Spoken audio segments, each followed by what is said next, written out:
September 23rd, 2025 School Board Workshop. Please stand for a moment of silence, followed by the Pledge of Allegiance and the National Anthem.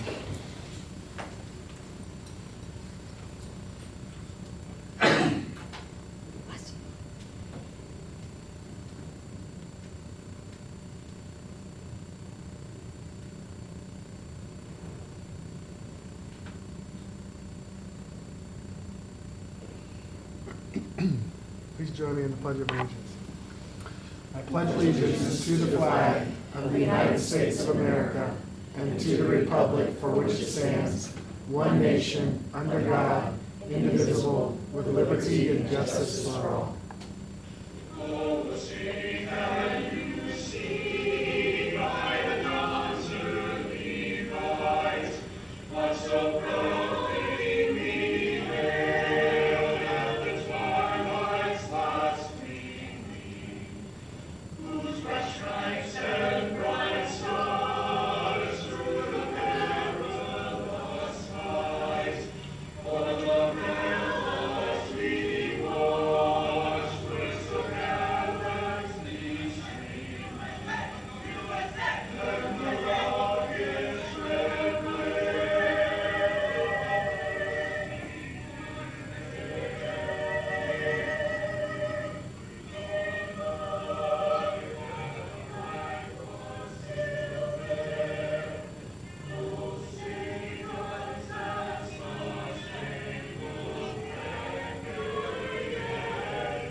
Please be seated. We'll now take roll call. Lauren Ramirez, present. Jenny Reddy, present. Christy Chong. Will Furry, present. LaShaka Moore. Okay. And so we will move on with board member liaison updates. We'll start with Ms. Ramirez down there. All right, so we're going to start with Focus on Youth Coalition. So we had our meeting on August 27th. It was virtual, and it went great. We are going to be finding out our 2 school board liaisons, I believe, tonight. So one from Matanzas, one from FPC. So once we have those 2 students, we will be able to figure out the annual teen summit. And so for those that aren't aware of what this group is, it's ran by the youth, ran by our students, so middle school, high school students. I'm very actually impressed with the amount of students that attend these events, so looking forward to that. Just some stats, though, that we went over at our meeting. 1 in 5 students in middle school have tried tobacco in Flagler County. 1 in 4 have tried tobacco in our high schools. So that is a huge initiative that they've been working on, so trying to just get the information out. Next virtual meeting is actually tomorrow, so I will try to post something on Facebook, get more input from students. Next we have our Belterre Elementary, so they are my liaison. We had our PTO and our SAC the same day as the 9/11, so thank you I'm glad everyone split up and tried to manage all the events. PTO was great. I'd like to just say the volunteers, their students, their parents, their guardians, and teachers are in there as liaisons, so awesome job. Something that was pretty amazing, so $15,000 they received from the Education Foundation, so some type of grant they assisted with for a computer science club. So now I feel after COVID, I know COVID's been gone a long time, but it's been really challenging, at least for me as a parent, to see all these clubs coming back. So we're gonna have a computer science club. We're looking for sponsors for teachers, for kinder engineers to come back up, Lego club, coding, so a lot of things. So whatever elementary school your kids are at, please read the flyers because that stuff's coming, all right? They have a new nurse. They had a great dance. We had our own district DJ in the house in the back, so thank you so much for volunteering with that. We also have business sponsors, so we talk about businesses and communities assisting. Well, two businesses stepped up, Quantum Electric and South Moyd Center for American Ideas, and they purchased for our custodial staff a go-kart, golf cart, one of those, yep. And so it was donated. So if you are a business and you want to assist any of our schools, it's very lovely. So please go ahead and help out with that if you like. So we're very excited about that. Our custodian staff will have that. SAC we held right after. We had our annual Title I parent meeting. It was great. We did have some parents that did attend when they can. Title I is funding, so funding that we're provided to give schools the extra support for the students and for the faculty and upcoming events. So September 30th is Math Night, funded by Title I funding. English Night, December 5th, funded by Title I funding. And Science, March 10th, funded by that. So way to go, Belterre. So Matanzas was next. We had our SAC meeting on September 10th. SAC, I talk about it every time. Parents are involved. They have so many students involved. So students at whatever high school you go to or middle school, please try to attend. And they vote on where funding goes. So just to kind of give a couple updates, we reviewed our school improvement plan, and it was a great meeting, but I just wanted to take away algebra. What they did, they revamped, and I just want parents to know they're looking into the data and like what's working and what's not working. So in the past, they had algebra separated. I won't go into too much detail, but however they had it, it wasn't working. So they know that and they changed it. And I mean, for them to go through all this, it's just great. So I'm really hopeful for our algebra classes. They're pushing any students with 504s and IEPs that, hey, you can take algebra too. They're pushing them, they're giving them that motivation, because just because you have a disability doesn't mean you can't take algebra. So some of them may really, really like algebra. And they're also pushing literacy in all subjects. So every single algebra class at Matanzas has a reading interventionist. So they're trying to combine, and that's just not algebra. So just kind of giving you a couple little things. Miss Lagaki, the multi-tiered system of support. So she is actually 21 years and retiring. So they're very sad, but they're very happy. So I wanted to shout out. And also there's a new nurse, Jen, lots of new nurses, and 2 comments from 2 parents for Nurse Jen. So Nurse Jen, I haven't met you, but the parents really appreciate the care that you're giving their students, so thank you so much. My next is FSBA, so Florida School Board Association. I'm the liaison for that, and Miss Reddy and I, we didn't get to see each other much, but we were both at a training conference for bargaining and policy making, which I will tell everyone in this county that because Flagler County, we started policy the day, like actually before we were sworn in, I feel. It was a piece of cake for us, at least in my opinion. I think she was like way on the other side. I just was like, we got this. So Flagler County, we're very lucky. I was sitting at tables with counties with over 200 schools, counties with 112 schools, and because of what we're doing with Neola, which is our policy making, we'll be doing that today, we're great. We'll always continue to make things better, but I felt so good being with all of these states, districts from across the state. So thank you, Flagler, for letting us be a part of that organization. EPAC, they had their meeting.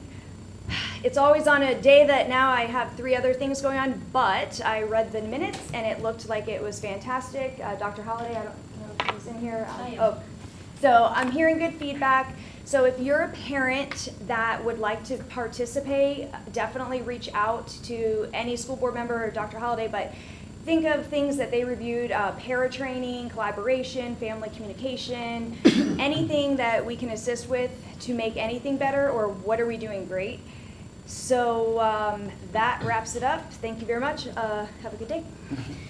Yeah, the training at FSBA was very rewarding, and definitely the Neola partnership is paying off, as we'll see today in some of our policy review discussions. I can't imagine having to go through that manually, so we're sitting really in a good spot with that. And we have another School Board Association training coming up in December, which I'm excited about as well. So tomorrow is Dads Take Your Children to School Day.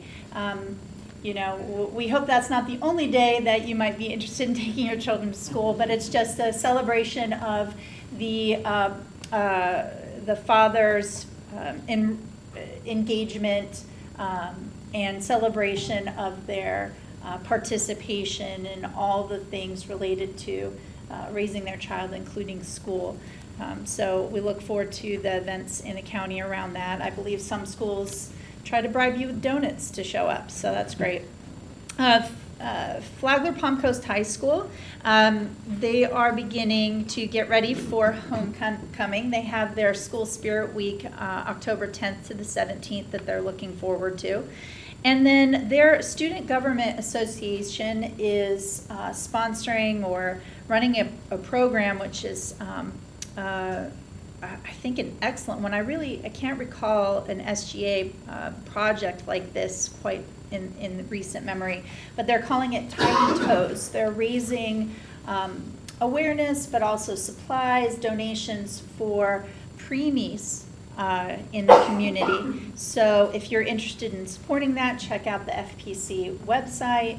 They are asking for particular items. I know we have some very crafty individuals in our community as well who can make baby blankets and hats and all of that great stuff. FPC also has, as part of their freshman orientation and building of their culture, is the Dude Be Nice program. They're accepting nominations on a regular basis. I believe this week is the close of the September nominations, and that's a really, it's a great program to highlight the positives at that school. It's almost like caught being good recognition. As a reminder, after school tutoring is ramping up. There are some transportation options, but also as a reminder, our county partners with starts with a V. Varsity Tutors, which you can take virtually. Buddy Taylor Middle School, Miss Hanson is off to a rock star start in communication. She is theming her, initiatives under Take Flight. So it's all about the flying, soaring eagles, and she's had some great outreach in the social media pages in Buddy Taylor. So if you haven't been following and you have some students at Buddy Taylor, take a second look at that page. But they recognized last week 3 students who achieved a perfect score on their state assessment from last year, JC, Jacob, and Amika. In math, in one of the 3, math, civics, or reading, so that's amazing. They also received a $5,000 grant from SAC and are upgrading their agricultural center portion they call Land Lab. So essentially growing agriculture, but there's so much involved in that, so much science, so much math. It's really a wonderful way to bring all of the curriculum together in one space. They also had a great fun activity amongst the teachers, a cookie bake-off. So I really love the positive culture that they're building there at Buddy Taylor. And they have their first positive behavior reward dance for the students coming up October 3rd. Remember, those dances are part of the PBIS program to reward students who are doing what they're supposed to be doing. And there are 2 teachers I'd like to highlight in their instructions in really getting hands-on activities related to science and math. That's Miss Jones, where they're doing a lot of air resistance projects and some engineering concepts, which are really creative. And Dr. Asher, who had their students, or had her students building models of roller coaster to represent potential and kinetic energy transfers. Josh Cruz Riding Club is also taking applicants at Buddy Taylor, and that is going to close around, I believe, at the end of the month, and the meetings are going to start October 20th. Remember, that's part of that program that's run in conjunction with the Ed Foundation, where students can get their prose, their writing, published in a book, so that's wonderful.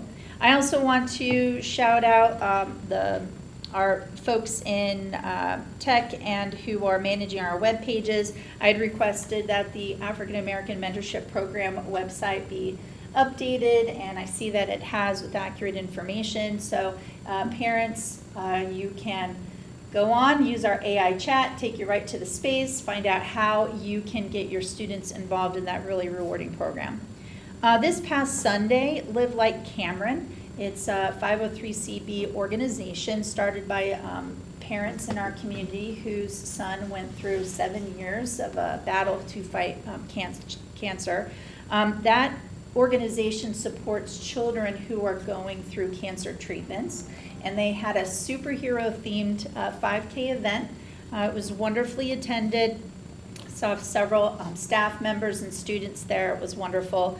And they're always looking not only for monetary donations, but items that you might donate to make a child's stay in the hospital or a parent's ability to support their child while undergoing treatments a little bit more comfortable. FTC, Miss Swaggerty, formerly Kirkland, as we've been very busy with some items in pulling information forward regarding the appropriations item that we are hoping to present to the board. But in addition to that, they won a grant, a $10,000 Dollar General grant to support adult learners, GED, ESOL. If you're looking into and want to know more about the programs happening at FTC, they are holding going to have a booth at the Creekside Festival on October 4th. I'm also the liaison for the Value Adjustment Board. Last month, we had a meeting where we voted in the applicants for certain roles in that particular process. And then next month is the first hearing being held on October 29th. I also want to shout out transportation. I worked with Mr. Deasing, Ms. Phillips, in order to figure out how we can better improve communication under our current systems. And Mr. Walker reports that parent calls have drastically reduced since we collaborated and created the transportation status page, and that they're continuing to look into solutions that will help personalize messaging in going forward to parents. But at least we hear that that's a wonderful change, and now they have time to provide more outreach to parents regarding the supervision of students, kindergarten students at bus stops. I will shout out, and I know this is your lane, but Bell Terra Elementary School is actually looking for volunteers for their car rider line. You can volunteer for either morning, afternoon shift. Go on their website. If you have some time to donate, please do so. I also met with Ms. Torres, the FESPA president, after her presentation, as well as some community members' presentation regarding the need to, or their wish to increase some of the training for paras as well as other teacher aides. We had a rich discussion, and I also followed up with Dr. Halliday. We also had a very productive conversation. I was very pleased with many of the initiatives that are being undertaken, and we have really rich resources and processes in place that Dr. Halliday is and the team at large are working to improve visibility on. I'm really happy with the direction that's going towards. And that's all I've got. Okay, for Bunnell Elementary, September 25th is Dad's Take Your Child to School Day. I don't know if it's the same day for everybody or not. I think it is. Okay. Today at 5:30 is Bunnell's Title I meeting. And the 4th and 5th grade, they also had their dance. My 7-year-old said to me, "Mom, I need money for the dance." I'm like, "You're not old enough." Okay, through Capturing Kids' Hearts, every month teachers are nominating one student from their class who exhibits positive behavior to be nominated as the big dog on campus. Students will receive a t-shirt and a yard sign delivered to their home. And October 1st is National Walk to School Day. For Wadsworth Elementary, October 24th will be their fall festival at 5:30, and they are accepting vendors, so looking forward to checking that out. And October 21st, I believe, is our date for the first student health advisory meeting at 3 p.m. And that is all I have today. Thank you. All right, to start off, we'll start with Old Kings, and they went over their school improvement plan and also celebrated some of their wins academically in the last school year. And they've decided they needed to focus on 4 critical questions and areas. And those questions were, what do we want students to learn? How will we know if they learned it? What will we do if they don't learn it? What will we do if they already know it? So, and then put together some guiding strategies forward to answer those questions to guide their mission forward. Also, they were going to focus on ESSA subgroups and positive behavior intervention systems as well. So they're well on their way, I believe, to achieve their goals. And also they approved some mini grants as well, the SAC, for magnetic reading curriculum, and also for some dry erase boards for one of the math teachers there who has been using them to build quadrants on these boards to collaboratively teach math to the students, where they can interact with it with dry erase markers, and it's been very effective, but he was short of boards, so they went ahead and funded that request. Also, Indian Trails, they had a great achievement for the National Junior Honors Society. They had 60 students that had qualified and were invited to that. So that was a great recognition there for academic achievement at Indian Trails Middle School. With the chamber, with the Ed Foundation, they have a popular event that supports the Josh Cruz Writing Program, and the Josh Cruz Writing Project inspires young authors by giving them means by which they can write their own stories and even have them published. And this program was established in memory of Flagler Palmcoast High School's graduate Josh Cruz, who lost his life at a very young age, but his love for the English language and people is general what the inspiration was. And every year the Ed Foundation supports this effort by a big gala, and it always has a theme, and this year it's Once Upon a Quill, a fairy tale night, and those attending are encouraged to dress in themed costumes. There'll be food and music, and that's on November 15th at 6 p.m. It'll be at the Channelside One Yacht Club Drive. You can find details on the Ed Foundation where you can buy tickets to support that. At the Fitzgerald Performing Arts Center at Flagler Auditorium, they have an upcoming Flagler Palmcoast High School's variety show, and that's put on by Flagler Palmcoast Drama Department. So I encourage everybody to go out and see their talents there, and that is on September 25th. And for the chamber, not a lot of updates there, but I do want to highlight something about the chamber. A lot of the members of the chamber, their primary mission is to support businesses in our community and help them thrive and be prosperous. But one thing to point out, a lot of the members of that group also support our Ed Foundation as well. And so I really encourage the community to support our local businesses, because they are giving back not only to all areas of the community, but specifically to Flagler schools. And case in point, some of the sponsors of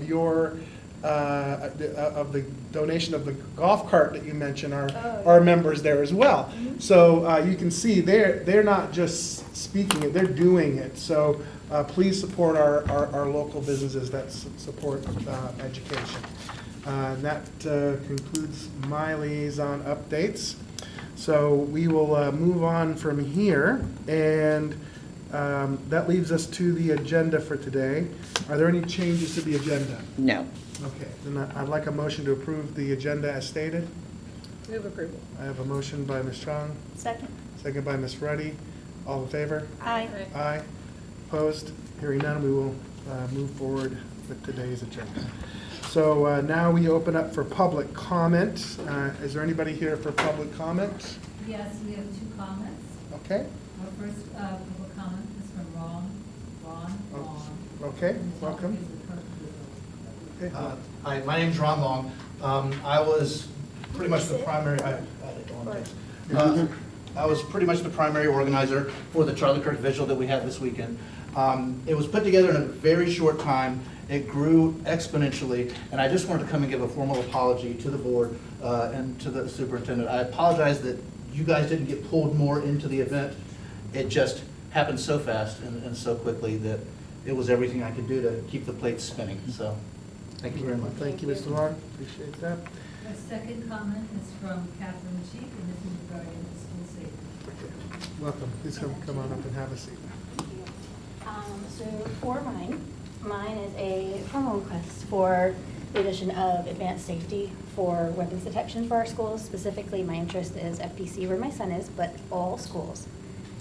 With what happened on September 4th, to me it was just really terrifying because that is the 1-year anniversary of the shooting at Appalachian High School. And before last year, that was not a household name. But for me it was, because that was my high school, my alma mater. And when I tell you that if I asked you to find Winder, Georgia on a map, you couldn't. But it's very similar to Flagler. 2 high schools, 2 middle schools, a couple of red lights, you're across the county. And it's growing faster than it can keep up with, and it's a good thing and a bad thing at the same time, but that's life. And they also didn't have metal detectors, and when I tell you going there, it never crossed my mind that there was even a possibility of being unsafe, ever.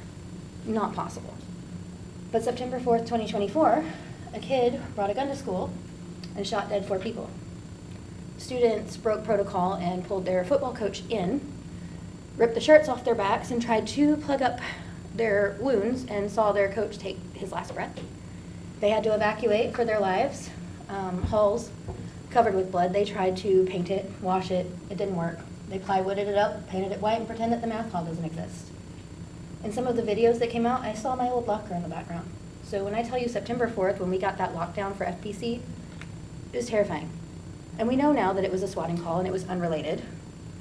But at the same time, that young man had a weapon in the school all day with our kids. And it escalated off campus, sure, at the McDonald's, but the only reason that we're not mourning dead kids today is because he didn't use the gun. And nobody knew, and nobody could have stopped him because we don't have weapons detections at the doors. And that's not okay with me, and it can't happen. And I ask you to please consider finding it and putting it in as fast as we can for weapons detection, because if it can happen in Winder, it can happen here. It is very similar circumstances, very similar communities. We didn't lock our doors. You know, we would help our neighbors. We didn't care where you come from, what you look like, didn't matter. But if it can happen there, it's a matter of time until it can happen here. And we have nothing to prevent it currently. So that's my request, is that we please find somewhere within the budget, somehow the manpower, to make metal detectors, weapon detections of some sort, a reality for our kids, because they have to go to school. They should be safe while they're there. The staff should be safe while they're there. And from what I understand that day, we had just about every high school principal and a bunch of our board members on campus. They went through that lockdown. They see it firsthand. But how many times have our kids went through it? That's my request. Thank you for your comments.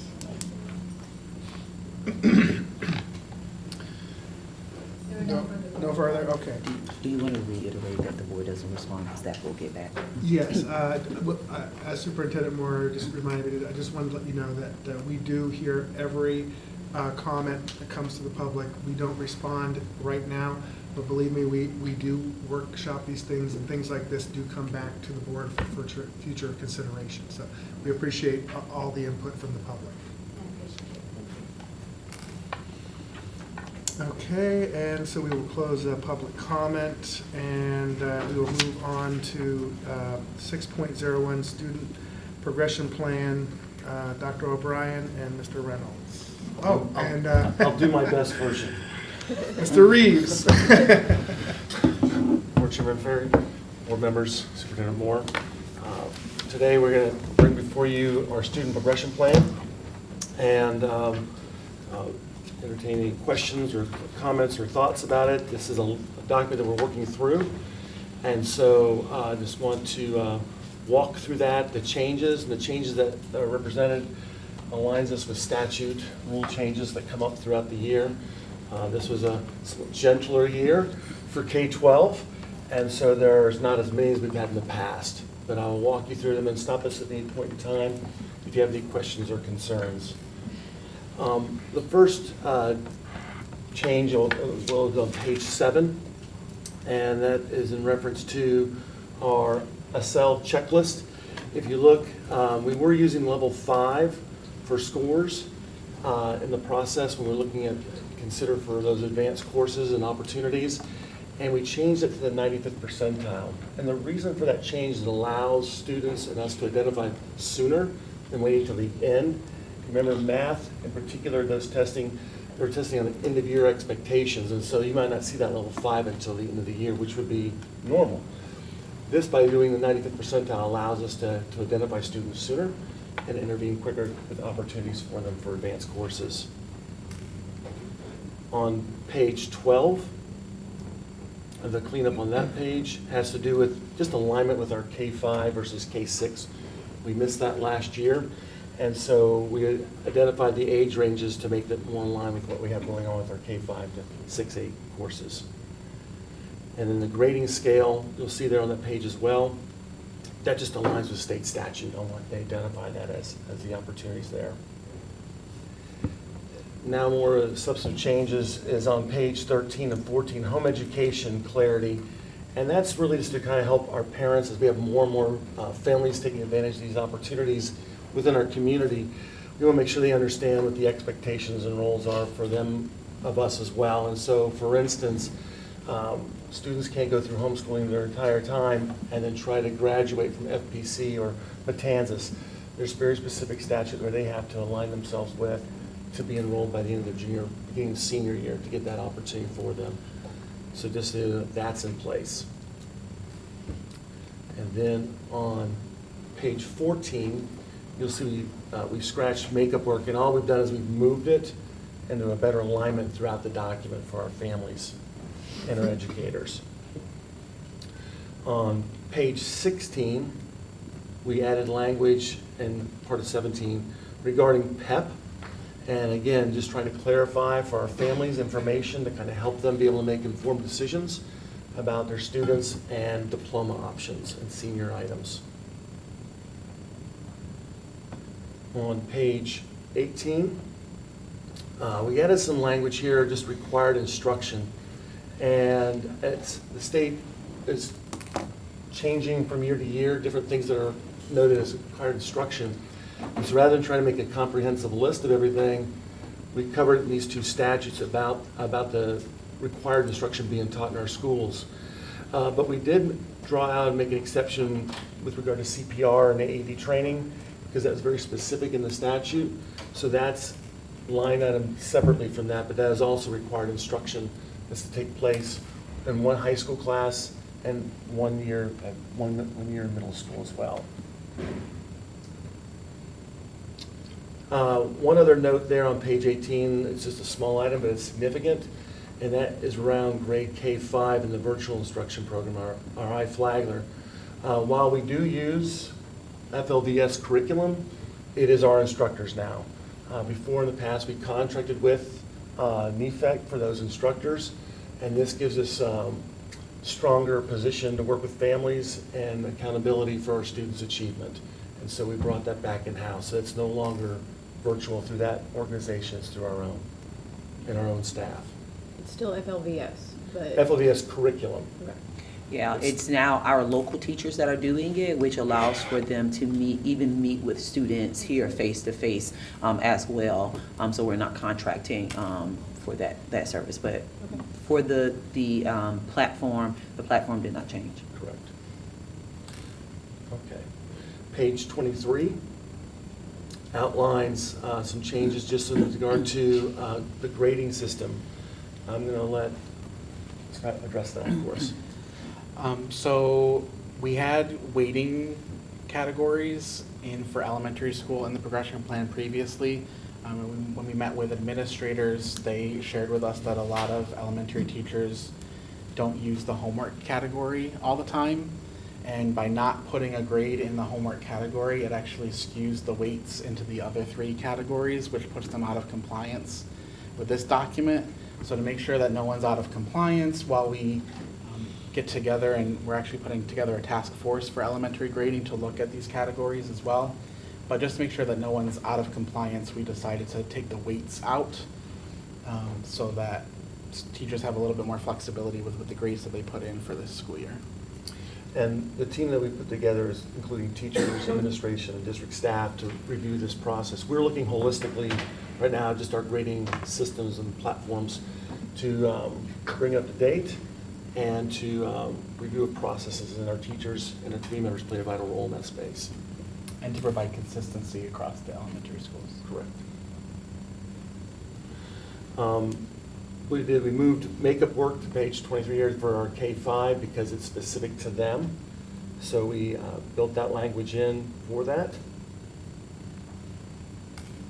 Then on pages 34 and 35, you'll see a long list of things that are crossed out there. That has to do with recognized regional accrediting agencies, and it is a comprehensive list, but does not need to live in our student progression plan. It'll be living in our school counselor hub, for to access at any time to review those documents. This comes into play with students, families transferring in, and we're not sure if it's from a usual accrediting agency. We can cross-check with this list to know if they are or not. Then on page 36 is our makeup work for middle school, specific to their needs. And then on page 39, adult high school, we don't have that anymore. And so we've moved that to a more appropriate location in our progression plan to address, particularly it addresses when students are 18 years old and they're moving into our area and they're not on track for graduation. We give them other options for that to be a part of another process, as it will, to go to Daytona State College or to our Flagler Technical College for a GED. Okay, and on page 40, this is where you'll start seeing language around certificate of completion. And so based on new statute, that's no longer an option. And so that language has been removed throughout the student progression plan. And then on page 43, there's an addition that was added this year to statute to allow 2 years of marching band to satisfy either 1 full credit of physical education or 1 full credit of performing arts requirement. So it's allowed to be used in that space. Before it was like a half a credit, and they made the exception. If you've ever been out there in the marching field, you know it's tough. A lot of work for those students, and I'm glad to see the state's recognizing that for our students and students across the state. So they'll be able to use that in one of those categories, either PE or for their performing art requirement. Something I'm particularly proud of this year that we're adding, and so on page 44. On page 44, we've added a Diploma Plus segment to our student progression plan, which outlines an expectation really from our superintendent and our board about what we want to do for our students. That, as we've said here often and preached, it's not enough to have a diploma, but Diploma Plus. And so giving our students that option, but still allowing for exemptions. And they're outlined specifically to align with some of our other things in our progression plan. But a written request by the parent, the ESE student, the IEP team determines not aligned with the student's needs, or the school principal can grant an exemption, and that aligns with other documents for the academic records. And then we updated the GED section on page 48. That includes our segment information aligned with statute that changed, and will also be aligned with our school board policies being updated through Neola. I'll let Mr. Reynolds speak to pages, the next set of changes on page 49. So on 49 and 50, just some language got clarified because we moved to the half-credit system. And so the way that the gradebook system works with the 30% required component for EOC courses, or the 20% required piece for our courses that have final exams, the calculation just kind of changed in the system. So that 30%, that 20% actually applies to the semester 2 grade instead of the full year course grade. So we just clarified that language and took out some of the calculations in there that no longer applied. And I'll let you speak to the next set of pieces as well. Page 60 and 61. That is an update to our concordance scores. Yep, so on pages 60 and 61, you can see the state updated their concordance scores for Algebra 1 and for grade 10 ELA. These scores come from the state, and it usually takes a few years for them to update our concordance scores when the new tests come out or the new benchmarks happen, because they wait until there's enough students who took both. For example, in algebra, both took the algebra test and took all of these other tests, so they can have a correlation between the two, what actually constitutes achievement at that 9th grade Algebra 1 level or that 10th grade ELA level. And then on page 68, there's some language that has been stricken by Dr. Halliday regarding the IEPs. This is sunsetted now. For students who are entering in the 2014-15 year, remember they can attend until their 22nd birthday, and so this now is sunsetted, so we're removing this language from the student progression plan.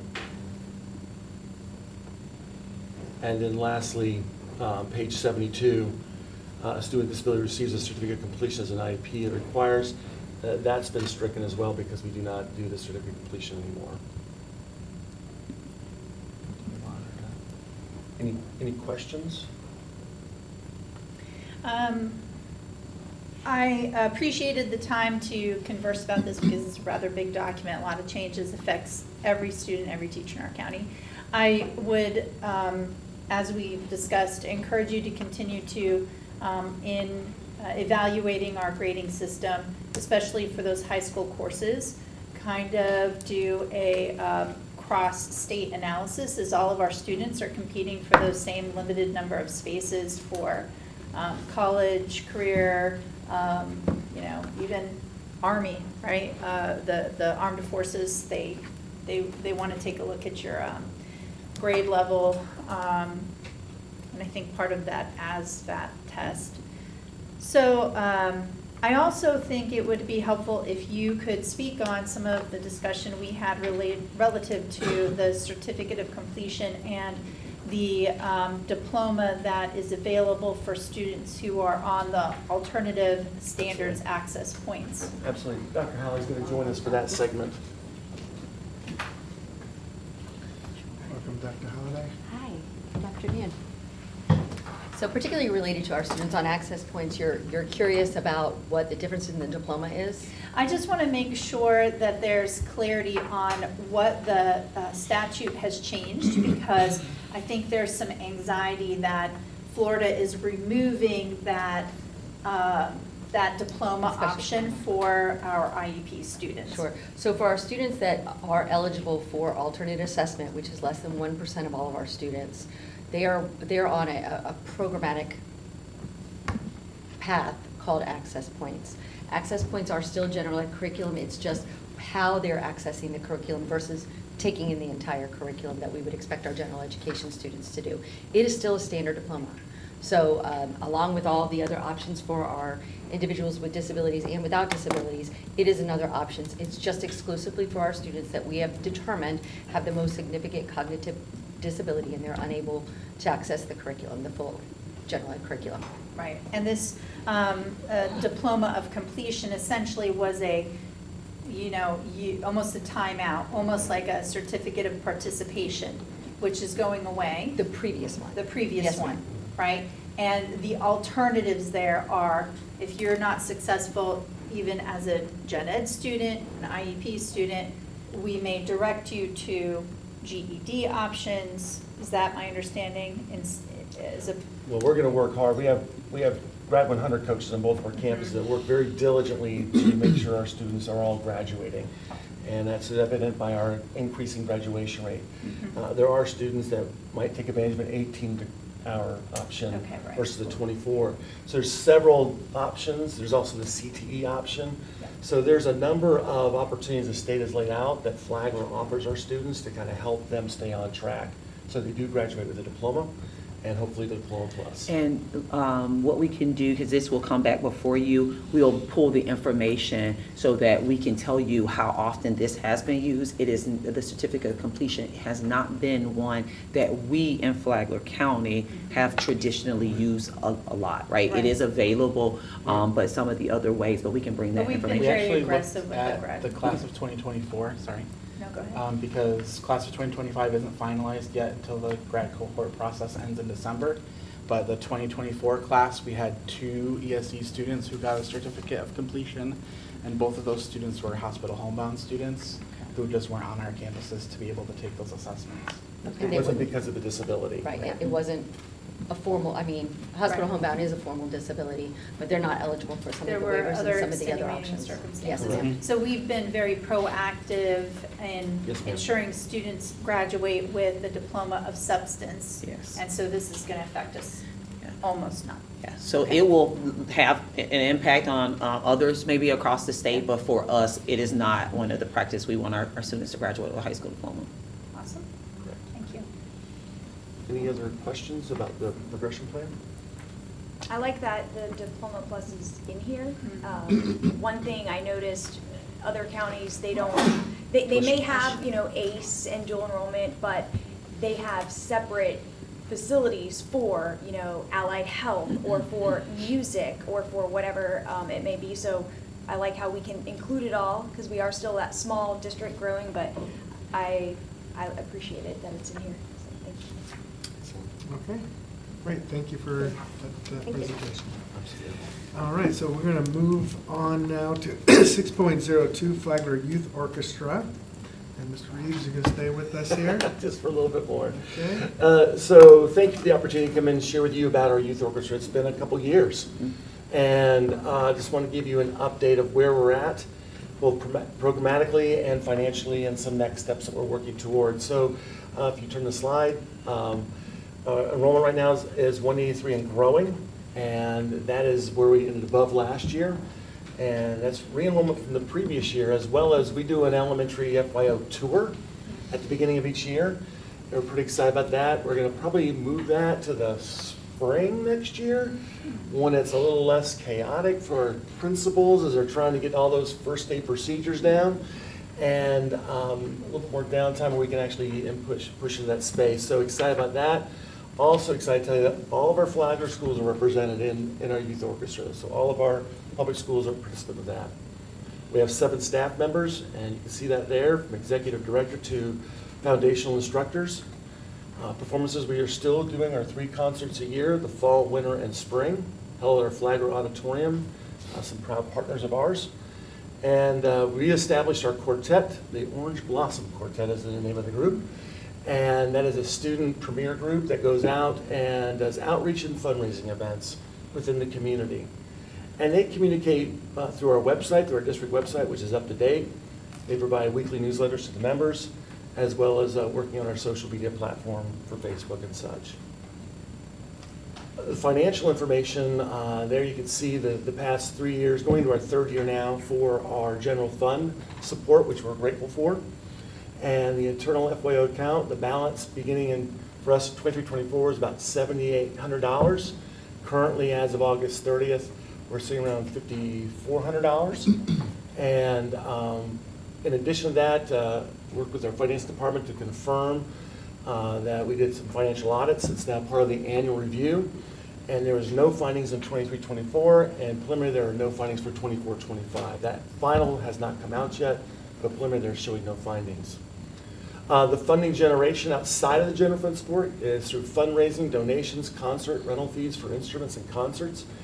If you recall, we did raise our concert prices to 24-25 to from $10 to $12 and $5 to $7 for students. And we're currently reviewing our rental fees and service. Right now, we only charge $15 annually to rent our equipment. But we do offer scholarships to families that aren't able to provide. So no one goes without if they say they're interested in being a part of that. Of course, because it's an internal organization within Flagler Schools, there's no use facilities that cost to that. And as I brought before the board the last meeting, that we were the generous receivers of a gift of just over $25,000. And we're working with Ameris Bank and our finance department to set that up tomorrow to get those funds deposited and earning some interest. And of course, any shortfall from the general fund is made up through the internal account, and has done so for the last 2 years. And then lastly, just some highlights. We've increased the structure, extending the rehearsals for our top groups performing to give them more substance and opportunities, relaunching our quartet. I'm proud to say that in our continued quest to try and find a way into state competition, one of our recent hires, our artistic director, she is a certified teacher in music, and she is aligning with CPOMs the coursework and the rubrics so that students are actually working on the performing arts that aligns with what we provide for the state. So very excited for that, and tracking and establishing lesson plans for that. So, and then we've refreshed our logo on the board there for you as well. Any questions about FYO? So I have a question in regards to the outside general fund support. So initially there was a certain expectation that they raised to a certain dollar amount. And has that continued? Has that gone down? Where's the fundraising element of this? The contribution, because we take care of the instruction through the contract that we have with the independent contractors. Our general fund's paying for the instruction. Most of it. There's still a shortfall. Right, and then that was supposed to, that shortfall would come through their fundraising effort. How's that been? Has it been consistent? Last year we raised about $12,000 through our concerts, Okay. which is a fundraising event. It's about $4,000 an event. In addition to that, they would go out and perform. We connect with the Ed Foundation. If they have requests come through, and the quartet may go out, there might be a $500 donation here. There might be other vendors that supplying strings and those kind of things, equipment to the organization. So for the last 2 years, going into our third year, they have made up the difference between the contracts and the general fund amount so that we have a balance moving forward. So you see that amount there. The general fund covers about 75% of the contracts. And then the FYO raises the remaining dollars to cover that, plus of a balance left over. Okay, and through that account, now the disbursements from that account for how are those being handled currently? Certainly. So that's done through our internal process, and we have a procedure for that. So for instance, if they need something done or need a check, it's a 2-signature required for that. That goes through myself and my secretary or through the finance department for 2 signatures. So all expenditures out of that account are being reviewed by the district? Correct, as well as being independently audited and had no claims the last 2 years. Very good. Excellent. Good to hear that. Thank you, sir. Any other questions? No, it's a wonderful program, and I think it's right that we provide equity for the type of musical instrument. Band is woodwinds and brass, and this is strings. So it's nice to have that offering, which is also something that cannot be easily duplicated outside of the school system. And it's Arts in Education Week, and Yes. Ms. Fulmer has been posting tons of stats related everywhere from academic performance to low incidences of behavior or referrals, greater success in concentration and focus, less screen time for students who play musical instruments. And so we probably are reaping a lot of financial rewards by not expending funds that would otherwise be directed to those, redirected initiatives in supporting students. So I applaud our ability to do this, and it's a rich resource for our students that not every district can provide, and is one of those items that helps to highlight us as a premier organization. Absolutely, and I encourage you to come and visit to one of the concerts. You'll be amazed. It's wonderful, yeah. They are exceptional students led by a great group of people, so. Fantastic. Thank you Thanks so for that much. update. Yes, sir. Graves, appreciate it. Okay, so we'll move on to 7.01, student-teacher affiliation agreement with the University of West Florida. And we have Mr. Ouellette going to join us. Oh, Mr. Toussaint. Okay, gotcha. Didn't have your name on it, Mr. Toussaint, but thank you for being here today. Good afternoon, Board, Superintendent Moore. University of West Florida has reached out to us, and we have the opportunity to establish a partnership with them under which UWF students may participate in teaching internships, practicums, and classroom observations at schools located in the Flagler County School District. This partnership will support the professional development of future educators and serve as a strategic initiative to recruit highly qualified teachers to our district. So they have some teachers or some candidates that are currently living in our area, and they're looking to use us as a way of providing them with the internships that they're going to need to receive their teaching certificates. Section 5, under background checks, it says check applicable one. There are two that are selected, where its agency shall be responsible for completing any background checks of each student that is required by law, or agency must coordinate any required background check directly by student. Is it optional? Are we going to do this as a case-by-case basis as to who is supposed to do the background checks? And Yep. is there a process in which if the University of West Florida, sounds like they're doing the background check? We will. Okay. They'll go we are. through our Okay. background check process, the same process that we take everybody through. And then they actually, the student, whoever is the person that's going to be on our campuses, they are required to pay for that as well. Uh-huh.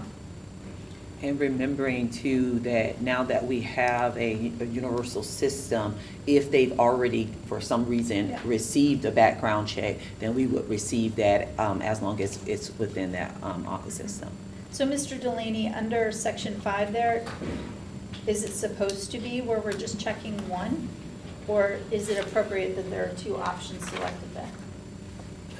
I think it's appropriate that there's more Okay. than one option, that it gets solved that way. How many students does this look like initially we're going to be hosting? I'm not sure. What they do is they will reach out to us to get the agreement signed. So our process is, once we receive the initial contract, MOU, then we pass that on to our lawyer, who then will review it. After Sven has reviewed it and made adjustments, then we send it back to UWF for them to make corrections to whatever that MOU, whatever Sven came up with, and then they'll send it back, and then we bring it to you for approval. That was my second question, is I think the MOU is the new version he created. This is not, This is the new version. This is the one's one, the newest. we've sent it off. Because at Sven the looked bottom at it it and we sent it says, back. but at the bottom of it, it says OGC approval revised October 2024. But if he just updated the new one, should it have a different date?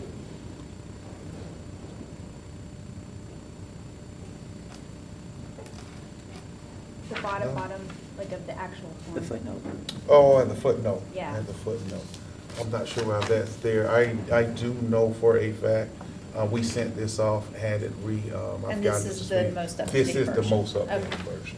Okay, awesome. Well, it's exciting that we have folks who are still, interested in going into the teaching profession, and we're happy to help cultivate that career choice for them, yeah. And I can say we've had several other universities reaching out over the last 6 months or so. We're still waiting on UCF? UCF. We've reached out to them multiple times. However, we have not received any communications back from them. The last we did was we had Sven review it, made some corrections, we sent it in, and their attorneys are still looking at it. We reached back out and they said that it's still in legal. So, For these students, I know we don't have students yet from them, but I know we utilize this for other places. Do we know, or is there a way to find out how many we have currently active? Like, if we have one from this college and one from this one? Because I'm wondering, I'm just trying to think, what if, potentially we want them to stay, right? So when they graduate, could we invite them to, when we have all faculty events, like a kickball or, whatever it may be, and then say, oh, this is Well, a lot of this happens at the school level. No smart principal will let a good intern get by. But I can get numbers as far as who's active and where they're from. Unfortunately, right now, the only ones that we have with that paid option are the ones coming from Daytona State. So that allows us to kind of move them in a different direction. I'd love to see, some of the other schools approach us with that. No, absolutely. I'm, speaking as a former principal, you don't let a good intern get away. But I will get numbers for you. Because I know Rimfire, remember they had the very first apprenticeship student in, what did she get, Rookie of the Year? So this is great. No, as far as the apprentices, we've hired and kept, multiple apprentices. Thank you. Yeah, thank you. Thank you, Mr. Robertson. thank you. Thank you, Mr. Thank you. All right, so that moves us forward now to 8.01, Office of Safe Schools Compliance Report, and we have Mr. David Bosserdat. It's actually going to be me. Oh, you're going to do it. Mr. Bosserdat, we didn't know if he was going to make it back in Okay. time. He was actually with the Office of Safe Schools as well as supporting a school with an emergency that they were having. So the Office of Safe Schools is required to conduct safety and security inspections for each of our schools at least once every 3 years.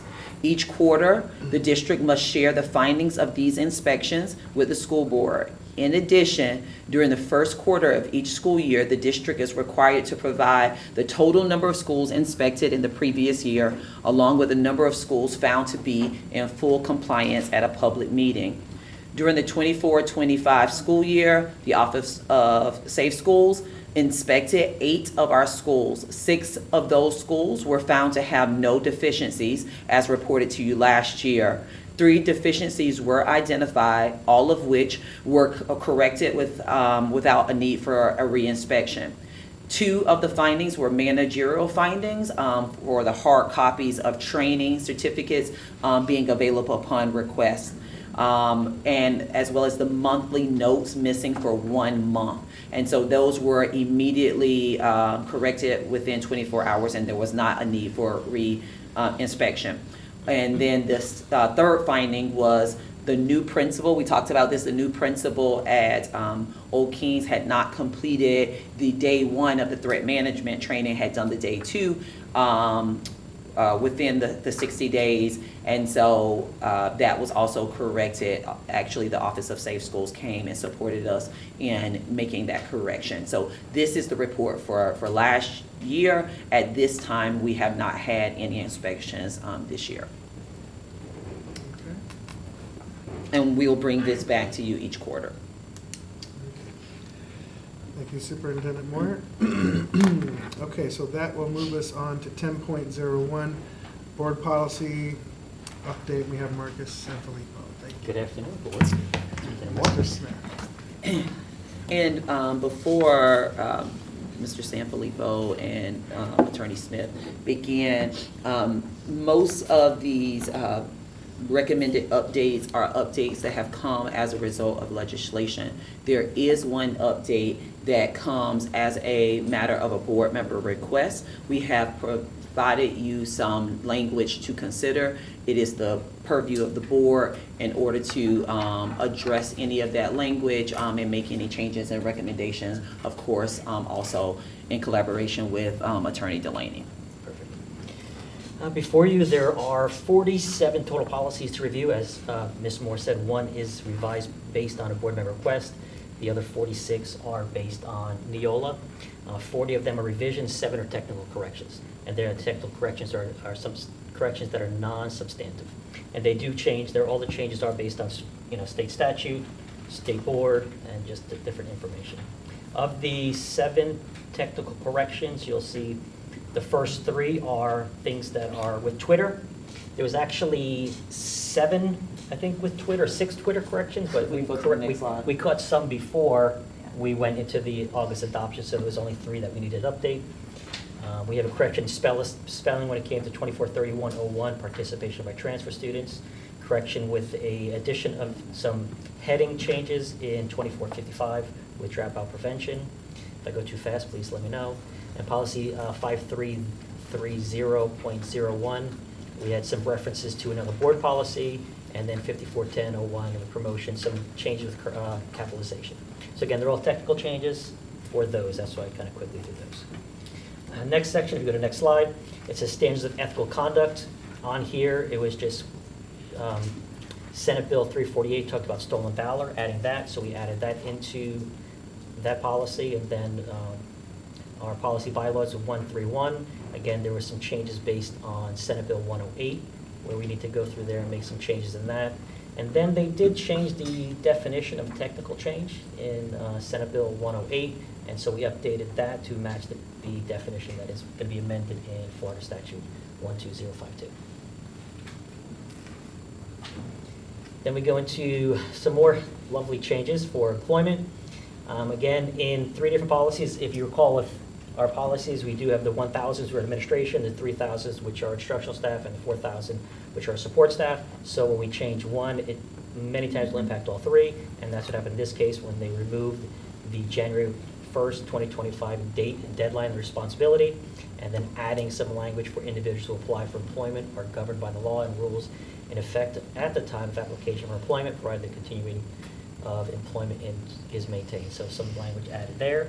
Then again, when we look at policies 112101, 312101, 4121, 8475, based on a House bill, there was some, again, changes with that as well, with background checks and some things that are going through the clearinghouse. And then educator misconduct, when you look at 1139 and 3139, there were some changes based on self-reporting and the time frame for self-reporting, and then a new requirement in 3139 specifically when it came to instructional staff and the removal of classroom when we get notification of them being arrested. So some very specific changes there. Then you look at 1242 and 3242, again, based on a statute change from 1012.98. They changed the Florida Education Leadership Standards. They explicitly wrote that in there, and they removed states' education leadership standards from that portion, as well as some different language as well as that pertain to the standard for materials. Then when you look at 2215 and 2417, in our programs of instruction and comprehensive health, I know this came up when we were talking about board policies originally. There was some language added about CPR, first aid, and AED use once in middle school and once in high school. So again, that's in our policy. And then some information about student aid. When you look into 2260 for non-discrimination and access to equal opportunity, there was some language in service training, and that was changed to professional learning and training, and some deletion of administrative professional classroom staff, just again changing definition in that policy. Then you look at physical education, which is policy 2280. This goes to exactly what Mr. Reeves was talking about with the 2 years of marching band and the physical education and indoor performing arts. That was added to policy again to look at statute. And then you look at 2410, and there was some language in there about trainings for anaphylaxis trainings, and then having a student emergency action plan when it comes to K through 8. So that language was added, and then we had discussion exactly how to make sure that was implemented appropriately. And then you look at 2421, again, because of a House bill and a Florida statute change, we had some language added about the Florida Gold Seal and Cape Scholarship added, and then some money back guarantee. We had to identify 3 different programs with refund of the cost of tuition for our FTC program from there. Again, those were identified in policy. And for the sake of the public, I'd like to say all these policies the boards have, we have them all redlined and we share with all the boards. So when you look for detail, just as I'm going through, I'm realizing I'm going quickly through some of these, and not showing all the information, but all that has been shared. Then you look at policy 2431, again, based on Florida statute, 2 different Florida statutes. There's some requirement changes. It goes back to our ECG and participation in our sports. So that was updated to match kind of a little bit of what we already had Neola used for their stuff, and then we modified it to meet statutes. So that worked out really well for us. We're already ahead of the game, ahead of the curve on that. Then you look at 3130, appointment, assignment, transfer, promotion of instructional staff. Again, qualifications for instructional personnel and teacher preparation programs. These revisions are based on another change to statute 1004.04. Teachers' Bill of Rights in policy 3700. Again, it specifies that teachers and other instructional personnel may designate an area for wireless communication devices during instructional time for students in grades 9 through 12. So we added that language to the policy so that it matches Florida statute. And as you know, we did, again, remodify our policies for wireless communication devices right for the adoption to match the new statute requirements already. So those revisions were part of this policy update, but we didn't have to because we're already, again, one step ahead of the game. In policy 5223, there was language added to work with the expanded protection of parents' students' rights, a removal requirement in a indemnification release that we have in a condition for participation in religious instruction. And then graduation requirements for 5460 specifies that a student with a disability has declared an intent to earn a certificate of completion. Again, the conversation that happened earlier with Dr. Halliday, there was language with an updated statute that we put into our policy to match. Policy 5514 was a revision of the entire policy. It was previously known as use of bicycles, and it talked about bicycles only. Now the policy was revised to talk about just basic transportation for personal transportation devices for students. So looking at scooters, looking at e-bikes, looking at bicycles, looking at skateboards. So much language was added in there to protect the students, protect us as well. Drug prevention, so we look at policy 5530. This was fentanyl was added to the definition of drug, so that was added to the policy, as well as August 21st being Fentanyl Awareness and Education Day, which we did celebrate recognize, I should say, in August of this year. Student conduct for 5500 includes a provision stating that before the expiration date of the expulsion period, the superintendent shall determine, based upon the determination of the threat management team, whether the expulsion period should be extended, and if the expulsion period is extended, what educational services will be provided. Again, that is based on language directly out of state statute 1006.13.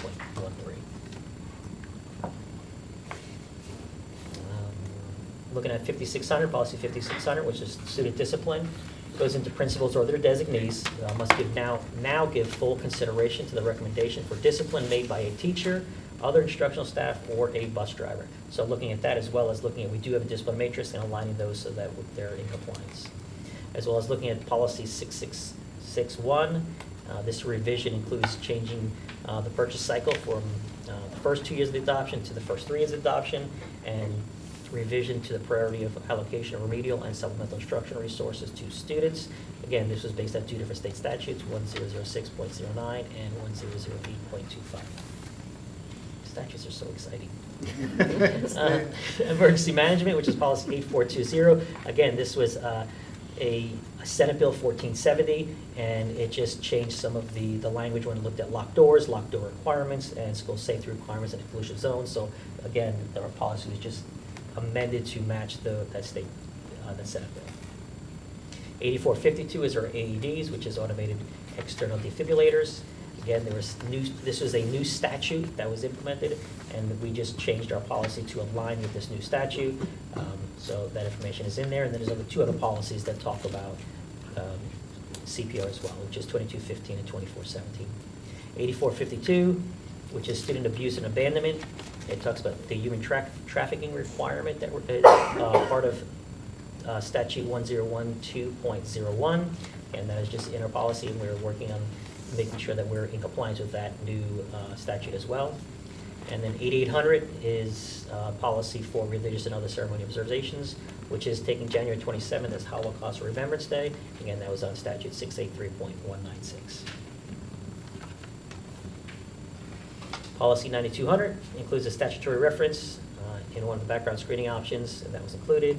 And then 9800 had 4 different areas where we worked on with charter schools, and it talks about adding a provision to the charter school governing board requirements section, specifying that a landlord of a charter school or his or her spouse or an officer, director, or employee, or the entity that is landlord of the charter school or his or her spouse may not be a member of the governing board of the charter school unless the charter school was established pursuant to that statute. And then requiring that a charter school and its contractor be provided access to school district student information system unless prohibited by Florida or federal laws, and then requiring that the school board provide a charter school coordinated screening and progress monitoring student results in the same manner as provided to other public schools in the school district, and a new funding section outlining the school board's responsibility to provide certain information to charter schools pertaining to shared revenues generated by the discretionary half-cent surtax, voted district school operating millage, and non-voted district school improvement millage. And before we go to the board member requests, all of these statutory changes, if they were July 1 or August 15th, they rolled in at different dates. We have changed our procedures to ensure that we were in compliance with this, and now we are making sure that board policy aligns. And so these policies, we are requesting for advertisement of them. And so they will go out for advertisement, and then they will come back before you. So that's what we will be requesting, is advertisement. So you're saying that the practices, the processes in which you are enforcing these have already been modified? If they were a statutory date right. established within the statute, yes. Thank you. Mhm. And were these all recommendations that came down through Neola? Yes, Okay. they're all recommendations from Neola. They had more than the 46 that were provided, but the 46 only were impacted the policies that we put in Okay. place. And how many did we, if you have this data, did we have to modify after their recommendation of language? Was there a lot of them? Well, there was, just after their recommendation, no, we took most of their language the way it was. We Okay. did adjust it to, Flagler, but we Okay. took most of it. Yeah, just looking at the efficiency of how they're sending it to us, if we're having to spend a lot of time. No. Okay, so the language they gave us worked after reviewed by our legal counsel, and we're good. And with our that. teams, yes, so we met with our teams, and each department was able to go over those policies to look at the way that was implemented, how we at Flagler go and work, and then most of it, I'd say over 90% of it was taken at face value from the owner. Well, that's a good first test of the initial effort, and then the follow-up behind it, so that's Yes. good. And thinking that, had you as a board not gone through this practice, these would be policies that we would have had to identify individually and make changes. And so they work as a support to us identifying. They send it in with the appropriate policy number, all of that. So those are for advertisement based on statutory changes. And then that rolls us into the last one, which is a board member request to potentially add language to the existing policy of 9700, which addresses relations with special interest groups. Okay? I have a couple of questions on a few. Can we go to 5223, the absences for religious instruction? Item A, the way it has been corrected says, a statement attesting that the religious instruction is not provided at a time that conflicts with the student's attendance at school.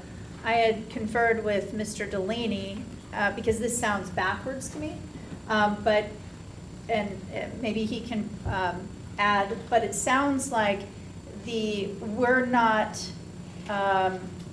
whether or not it conflicts is irrelevant, right? So we don't even Correct. need to request this from the parent. It's the parent's right to just say, I'm having my child attend this, and that's it. So do we even need A in that section?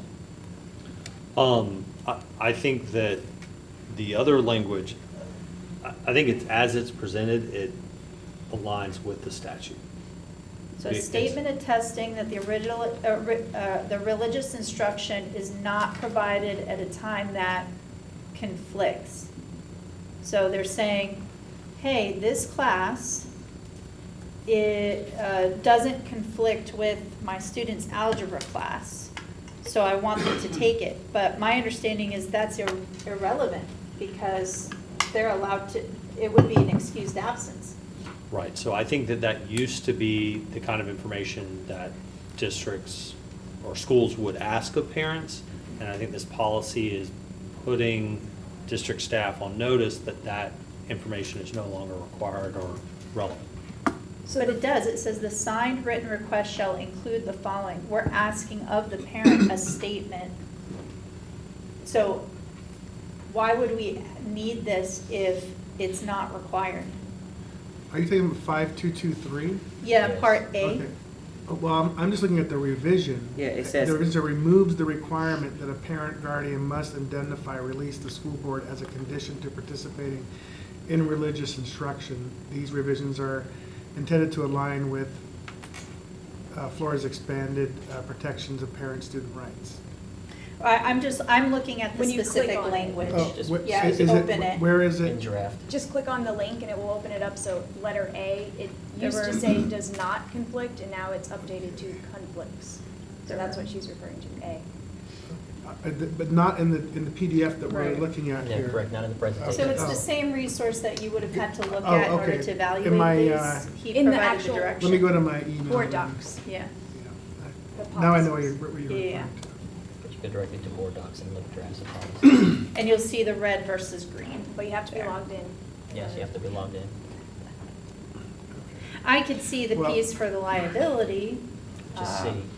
Which is B, a statement of acceptance of the parent, guardian, or adult Thank you. student for any liability that may arise as the conduct while on release. And then the last is hold harmless the personal property. But I'm wondering, why do we need a statement from the parent whether it does or does not conflict with time of a particular class, because it's irrelevant. Yeah, it's just under policy. Did we, the green part that says now conflicts, was that Flagler County or was that Neola that put that? Could- Neola. Okay, so that's probably something that can, So what we can do is, we will, wait, hold on, follow up on this one and won't advertise this. Am I the only Yeah. one reading No, it no. this No, way? Because yeah. it seems weird. Okay. We will get clarification on that. I'm happy to correct it in my thinking. The other item is Do you 50. have a I'm sorry. comment about that? Yeah, but forgive me, I don't mean to interrupt Go you. ahead. Yes, thank you, Board Member Fury, or Chair Fury. I think what this statement is a balance between the parent's requirement to have the student attend school, which they are required to do by Florida statute, and then at the same time, the school's responsibility to educate the student. So I think this statement is weighing or balancing between those two interests there, and those two requirements. So, the way it reads, it says that it's a statement attesting that this instruction is not conflicting with instructional time. I thought that they're allowed to miss class for religious instruction to a particular extent. I don't know. It doesn't seem that way. But, so I if, think they are on a temporary basis, but I think if it became like a permanent thing, that would become an issue. right, because then you're essentially saying you're unenrolling this student. Yes. But if yeah. it does conflict, they have to submit with these items in. Okay, and so that's what I was wondering, shouldn't the process be, I require action if it does conflict, not if it does not conflict?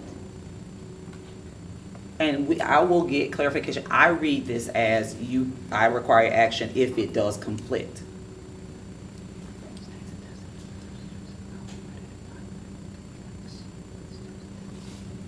That's why I read it, that conflicts. Is not provided at a time that conflicts. It just seems it would be, I preferred the original way, like, it makes more sense there. But Well, I we was, will- either way, I was wondering if we even need that, because they have the right. All they have to do is submit that, like, do they even need to self-identify that it's for religious But instruction? if it's being excused versus not, the documentation for such would be needed. So parents are given their regular parent notes, but if this would be above, if they wanted to use one of their parent notes for it, Okay. whatever, Then it right? doesn't matter. That's fine. Yeah. But if they were above the parent note, they would provide this if it is happening at a time that conflicts with their attendance, and then that's how it would be excused. Yeah, this is a statement that's trying to take account for the Okay. parental Yeah. responsibility to have their child in school. So the last, under that paragraph where it says, upon receipt of the signed written request and provided the religious group, church, or denomination is responsible for religious instruction submits evidence in writing of the student's registration. So that's where it's like, well, if you have the submission of the registration, do you need the statement from the parent, I guess? So, but we're saying, or Yes. Florida statute saying we need both. Yes. Okay, gotcha. So you're good with that the way it is? And we will still Yeah, if get that's some, the- yeah, we will still get I feel confirmation, better but that's about how it, we, yeah. we Okay. have been made to be. The other item I'm interested in hearing from the board, kind of the philosophy or direction we want to take on 5,500. So 5,500, Let me open it. yep, Sorry, I have. it's 5,500 student conduct. And specifically the paragraph under zero tolerance policy, paragraph 1, 2, 3, 4. The superintendent shall determine, based upon the determination of the threat management team, whether the expulsion period should be extended, and if the expulsion period is extended, what educational services will be provided. A recommendation to extend the expulsion period must be provided to the student and parents in accordance with blah, blah, blah, blah. So our current process is that the disciplinary team, when there is an expulsion, brings it to the board for a vote. My comprehension of this is that, let's say that process has happened, and now for whatever determination, maybe they're not successful, maybe they've had another incident, and the superintendent wishes to extend the amount of time of that expulsion. The written here, it sounds as if, and the intent is that that would not come up for a vote with the school board. So is it the philosophy of the school board that the superintendent and the leadership staff make those determinations on whether a student is appropriately able to, at the safety of other students, be on campus?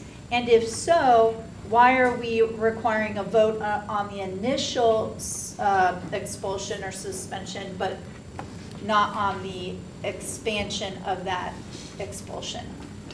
Does that make sense? Okay. And I think I can Yes, sir. address that one.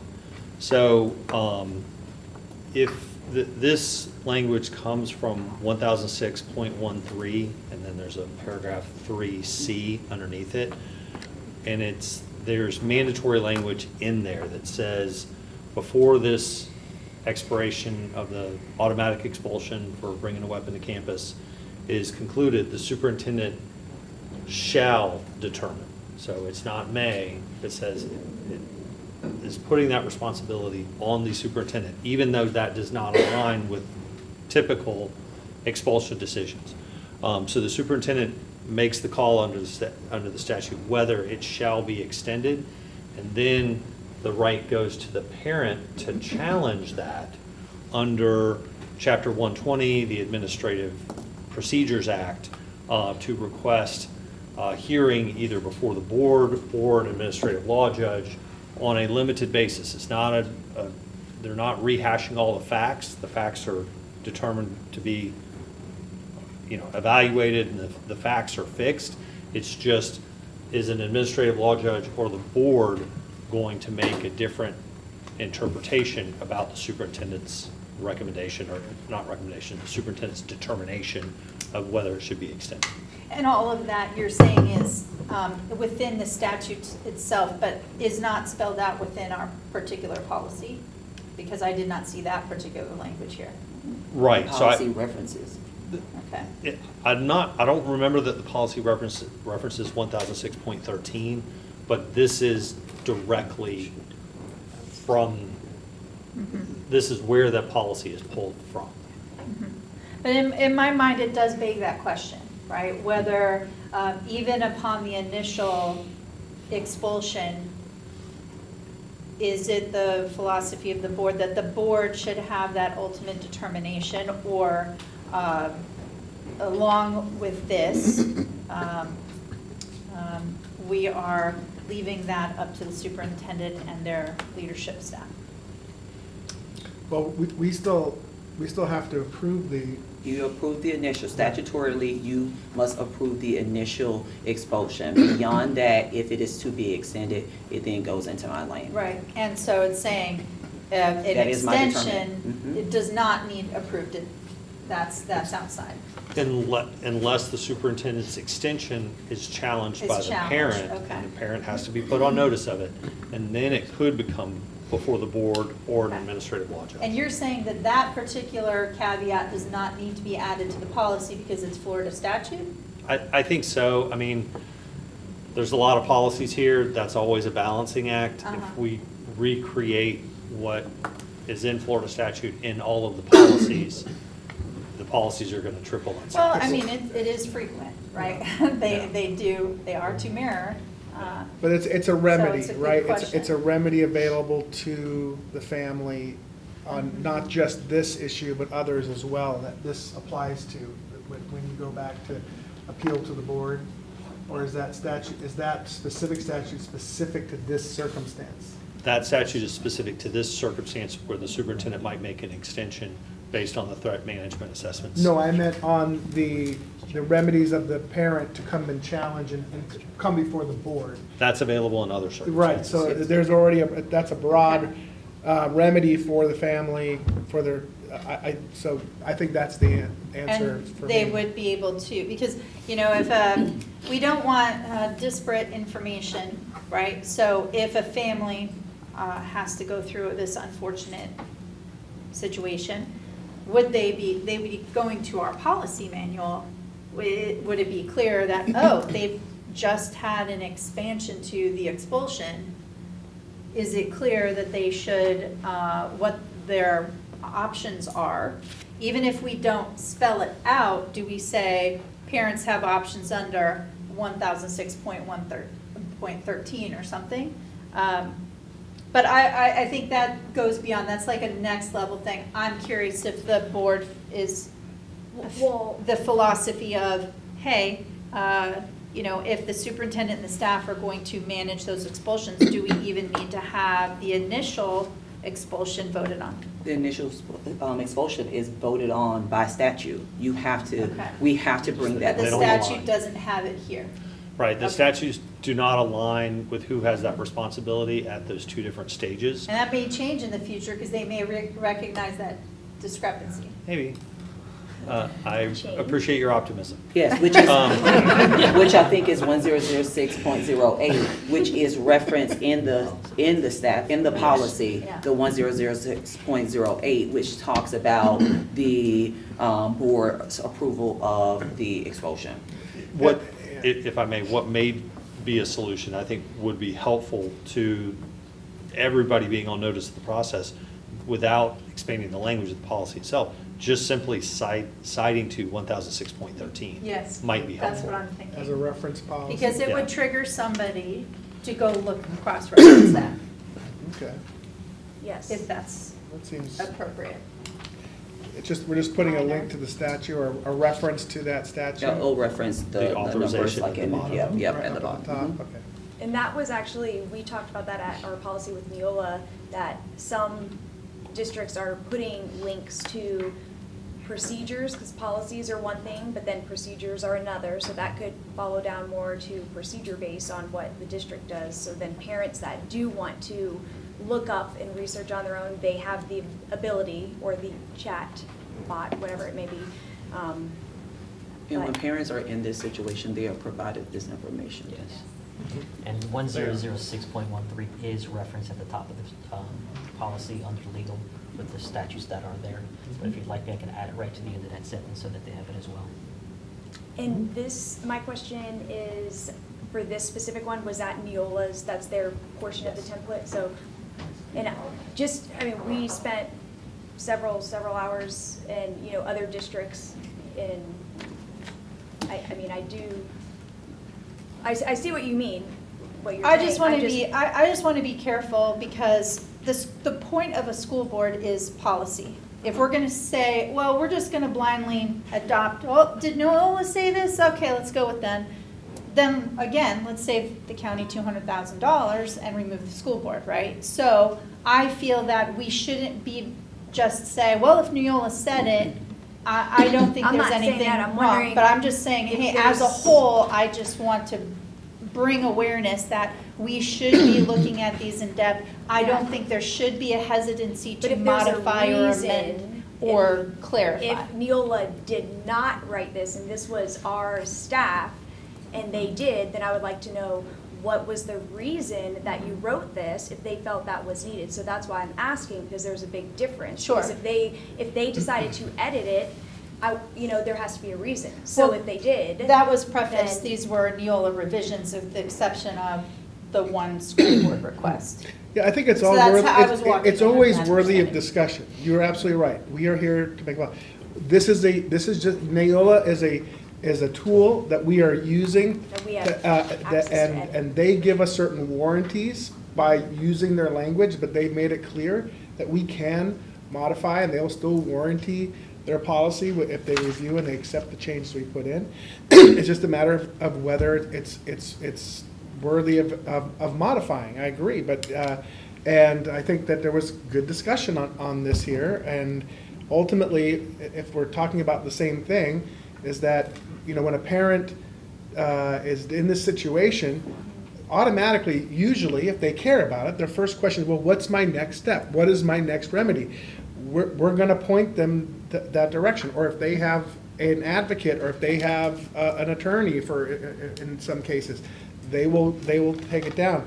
I mean, there's always that element of the individual needs to seek the information, right? We want to make it as easy as possible, but it can't be on every single policy. But I don't see any problem, as long as it doesn't provide any legal issue with the policy, adding a link to that remedy if it's available. Yeah, it So- doesn't even have to be a link, it just be like, you know, reference. also a in reference, accordance yeah, to a whatever, reference yeah. to the stat. I think that's there's no harm, no foul.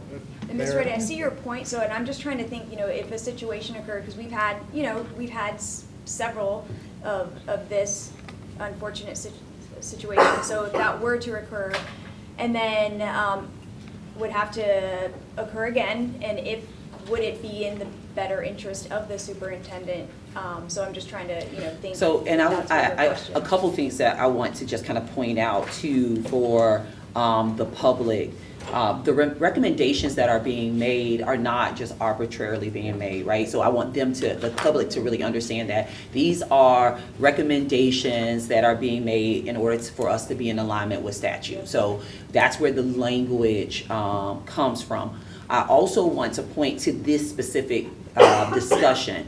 If we are in a position that we are making a determination to extend an expulsion from a student, look at what the language says. It is a recommendation of your threat management team, which this team of individuals, be it at the school level up to the district level, is identifying that this student, based on threat management, is not safe to be on our campus. That is the reason why that would be determined. It would not be just, you know, myself or the team just making that decision arbitrarily. It would be as a result of us taking that student through the threat management process, and they still coming up high, as in we cannot safely educate the student within the offerings that we have within Flagler schools. Now, if this is a student that is a disability for sure, or potentially a student that is not identified as a student with a disability, we would identify at that time what services we would provide to the student. And then those services would be provided to the student. However, the student will remain as expelled. And so that can also look very differently based on the services that the student needs at that time. But this is all individually based, and the initiator is that the expulsion is expiring and threat management is reviewing, and this student still is at a level that does not make them safe to be on our campus. And that is done initially anyway with students, like Yes. the district threat team. Yes. They gather, they document, they discuss as a team, and then Yes. they bring that to the board individually when we have meetings. Yeah. All right, thank you. And that's outlined in our practices, right? Yes. Our operating procedures, right? Yes. Mhm. Yes. So I'll add 1006.13 at the end of that sentence. Again, that would make me feel better, but again, we act as a Yeah, group. I mean, so- I don't have any problem with that. Let's add it. It's a worthy thing to help parents be pointed in a direction for a remedy if they're looking for it. Thank you, I appreciate that. Okay. The other item I'd like to discuss is the board member request. Which number, sorry? 9,700. Oh, last one, thank you. Once again, policies are not the individual operating practices, rules, leadership oversight. And I totally support maintaining professionalism, a comfortable environment, safe environment for our students. But I do not believe that this additional policy language is necessary because we already have a professional ethics clause, and that this rule risks adding redundancy and a level of essentially superseding the leadership of the district and the school in micromanaging what is being displayed, made available in the classroom, and could lead to additional antagonistic relationships between community members and teachers, where they want to identify any particular item or symbol that they themselves may feel is not neutral. And I think it's a slippery slope that we also cannot and are not abiding by in terms of us as a school board. So think about our partnerships with Advent Health. That is a Christ-centered religious healthcare facility that is not neutral, right? We've had board members attend events that are not seen as neutral and wear their board member identification on themselves. We have staff members who may have symbols of maybe tattoos, maybe jewelry that they wear, Star of David, a cross. So we are creating a situation where we are essentially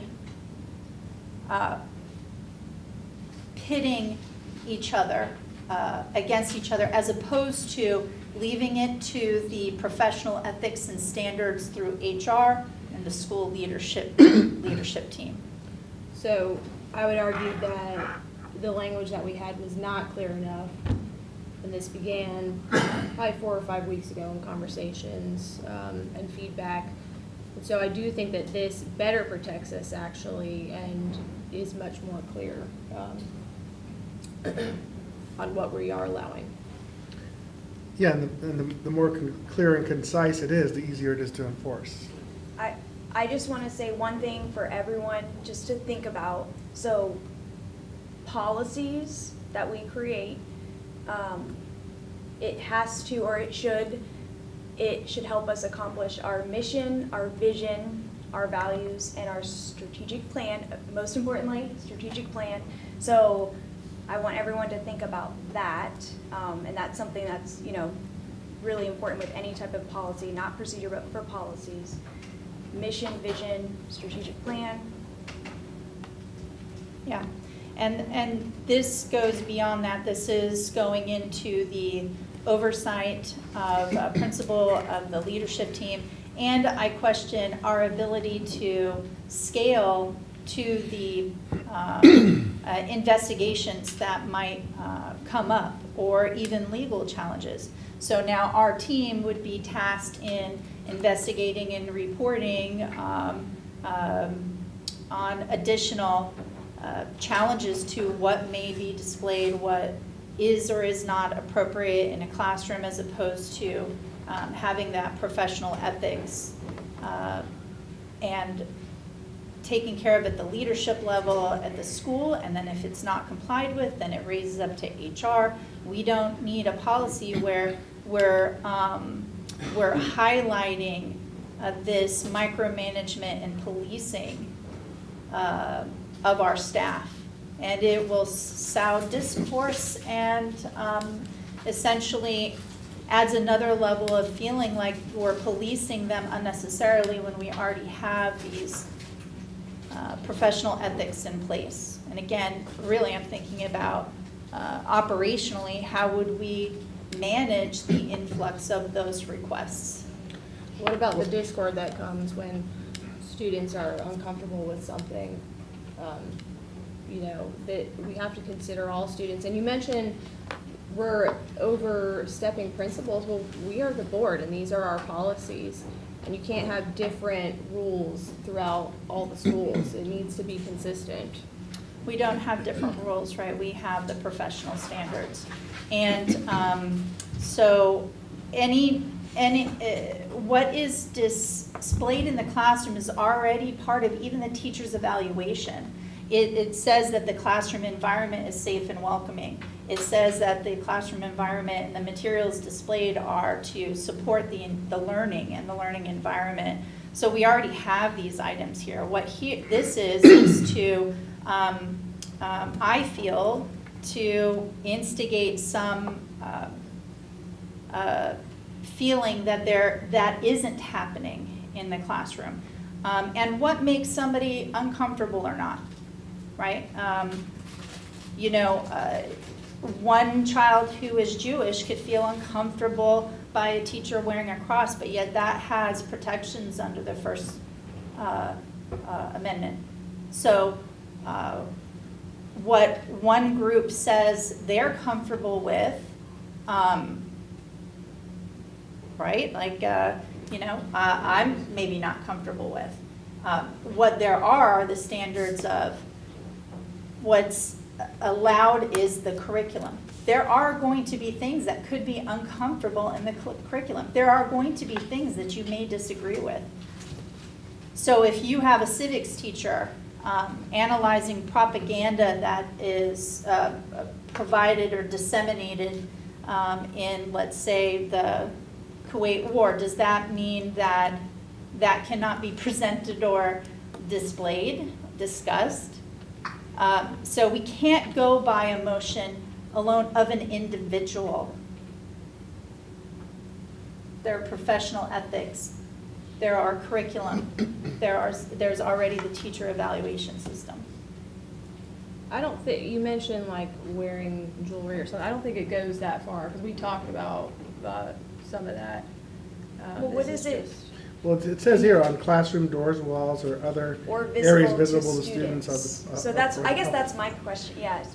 So I think that raises a good point, It's a and little- because of these questions and this discussions, I would suggest, in addition, just to clarify that and get us out of that dynamic about personal appearance, which is covered by, you know, a dress code, policy, and so forth. If you just added in the words on the second bullet, or other areas of district property, I think it would help clarify. So that means now you're going to police what bumper sticker somebody has on their vehicle if it's on district property. That's their That's personal already property. addressed. Well, I mean, there's already policy that addresses things The car is like. on the district property. Yes, ma'am, and that's, should already be addressed by district policy which forbids campaigning on campus. So that is something that is subject to being addressed under these policies anyway. Sorry, go ahead. Oh, sorry. I just, and I know that this was added, just reading what we had under A, is there any, from what we have already created, have we had challenges with that? Like, So we have families or community members that will contest something that is in a classroom, and we have processes for addressing that. The original board request was around, is the language clear enough? And that, to that board member, that the language is not clear enough. What I'm hearing Ms. Ruddy state is that add the language, don't add the language, it still, all the requirements through professional standards and code of ethics, all of that stuff is still going to apply if the language is there or if the language isn't there. If someone has something on the wall that does not, that is inappropriate for the classroom, then that will be addressed with that teacher through, you know, whatever process that is. Sometimes it is a disciplinary conversation, sometimes it is corrective coaching or whatever that is. So I think that is what I'm hearing from Ms. Ruddy, is that the language seems a bit much to add when there are already other avenues that address if it can or cannot be included. Right, and skirts the line of essentially the practice enforcement, which is not under the board's purview. And so to that end, the question is, were there complaints made by students and or public members where the leadership team could not make a decision that something was or was not appropriate because of unclear language? We have not been, and I want to just look a little bit at Mr. Ouellette from professional standards. We have not been in a position that we have not been able to address items that are on display in our classrooms, on the walls, or any of those things before this language was I guess that's my proposed. question. I'm just wondering, like, That, what that's was not already- how I was seeing it. And- Okay, but go ahead. Okay. The easiest way to go into a classroom and address anything as far as what's in there and what is not is it apropos to the curriculum? So as a performance matter, if it's not a part of the curriculum, it could still be, I mean, I could bring a beautiful replica of a Rodin statue into the classroom, and it's actually a math class, and it doesn't belong there. It's not part of what we're working on right now. Okay, so is it misconduct? No, it's not misconduct, but we can address issues in ways other than misconduct by saying, is it necessary to the curriculum we're working on right now? So that gives us a wide latitude to have discussions with our employees to say, why is that there? Okay, I had a teacher once that had a poster of Jim Morrison in the Doors, and guess what? It's because in his senior English class, they were also studying the lyrics. And so he could tell me that was my direct application of why it's there. If you can have that discussion and relate it to the curriculum in a logical way, you can work through it. And I feel that's the most appropriate and non-divisive way to have the communications. It is already written and part of our practices. But that would happen irregardless, correct? That would happen, I think, again, the intent was for individuals reading it in isolation, will they know that that is not allowed or that it is allowed or not allowed, which is where the request came to add the language that it was in board policy. Those of us who are working in this work, we absolutely know that there are different ways we would address things that are in a classroom, and we would address it appropriately if that teacher or that individual, because I don't want to just say teacher because it could be anybody, right? So if that individual had something to display and they were refusing to to remove it or whatever the case. And we've just actually done some professional learning with our leadership team on this, making sure that they understand that our classrooms are not just public property that they can just go in and do whatever to and have whatever in. And the items that are there and on the wall must align with statute or policy and such. And so we do have to reinforce that yearly with individuals. Okay, so I asked this question 4 to 5 weeks ago, which was when our conversation took place. The fact that it's before us now tells me that maybe the policies we have were not enough. So here it is to vote on.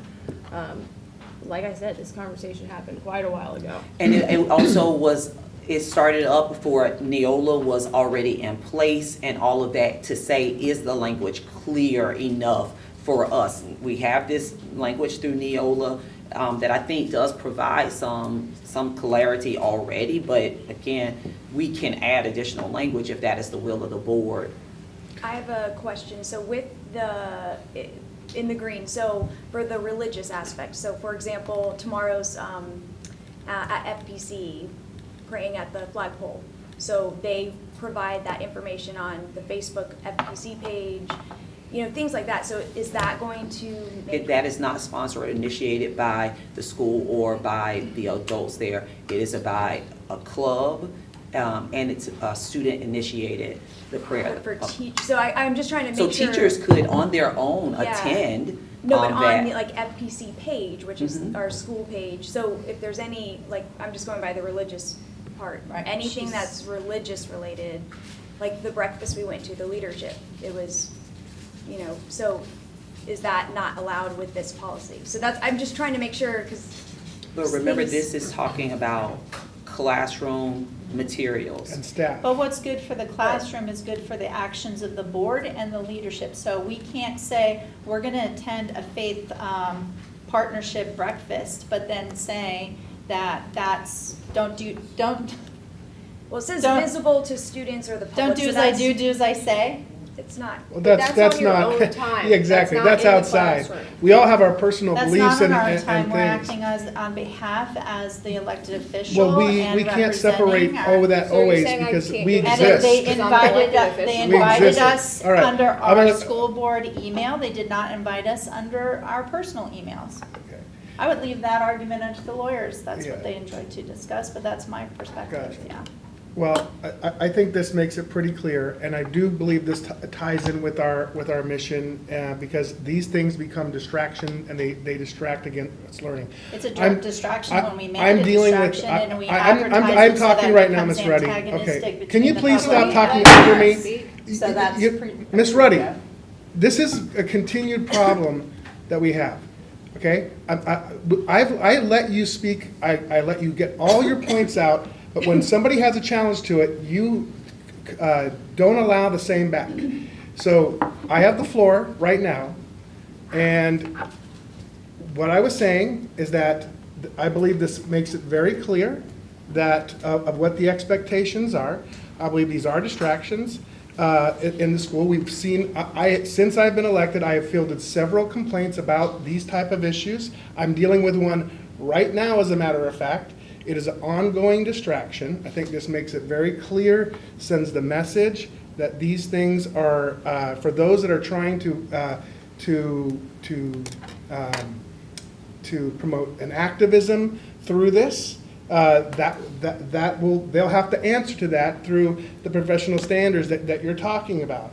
But just like any policy, if an educator, any of our staff needs clarification before they do something, they can seek counsel for that within our organization to say, hey, would this violate policy before I do it? And I think that's a prudent thing to do if you feel that it falls outside of these descriptions. So this is my view, and I think that these are worthy additions to the policy, and so that's my position. You've made your position, and I do believe that we've seen other distractions come from things like this too, especially when we had walkouts at the high schools years ago, which that was a big problem. So these things can fester into bigger problems. So I think we nip it in the bud here, and we focus on education, on having resources and tools that support the curriculum in the classroom when that happens, as Mr. Ouellette clearly explained, from mathematics and having a statute that it doesn't apply. Those are very easy ones to identify, right? But if you feel like you want to walk the line, then you better get clarification beforehand, or it's going to be addressed. Because we do hear from parents about these things, and I've heard about this before I was elected. And some of it was the reason why people asked me to run, is for these issues. So yes, I do stand on principle of the direct language in this policy from my perspective. So we've all spoke to this issue today. I think our feelings and our thoughts are out there. Does anybody else have something new to add to this particular policy? My perspective is that this fuels the discord by adding fuel, adding another layer of oversight, or asking teachers to be policed, exponentially. And the student walkout that you're referencing that happened 3 years ago was a student walkout, was not a teacher walkout. I know we all have a First Amendment right, but there are limits to that in the workplace everywhere that you go. And if something is causing discord within the classroom, we have a right as an organization to say, look, we need to draw some lines. So anyway, we will vote on this tonight, and we'll see where it goes. Tonight will be around advertisement of changes, right? And then it will come back before you to see if this board accepts this in as a change. So I just wanted to ask a few more things with that. So I know you mentioned you brought it, I remember, a few weeks ago. So from HR's perspective, so we haven't had any issues with what we have. So I know you mentioned it wasn't clear. I'm just reading, I don't know, I'm just trying to see if what we have, maybe just like a perspective of understanding what it is. Like from what we have, we haven't had challenges, or we've had challenges, but we were able to successfully. What I would say is if we had challenges regarding proper education of the workforce. So that, I would say there was, some misunderstandings as far as what they could and couldn't have. And that was clarified and addressed from my perspective. There were misunderstandings from individuals not knowing. Well, I would say not, whether you know or not, I can't speak to, your level of knowledge. Whether you decide to test what is allowable or not is another thing. I mean, we have, our workforce runs the entire age from, I've been in the teaching profession, I can count in days and weeks, to folks that can count it in, longer than I have. So in that time frame, we're continuing to revisit and educate folks on policies and what is allowable and what is not.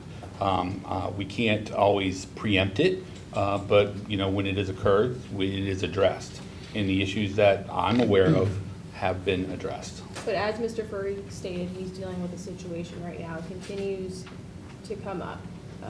So again, I just go back to, I think that this adds more clarity. And I think to answer Ms. Ramirez's question, we can address the issue.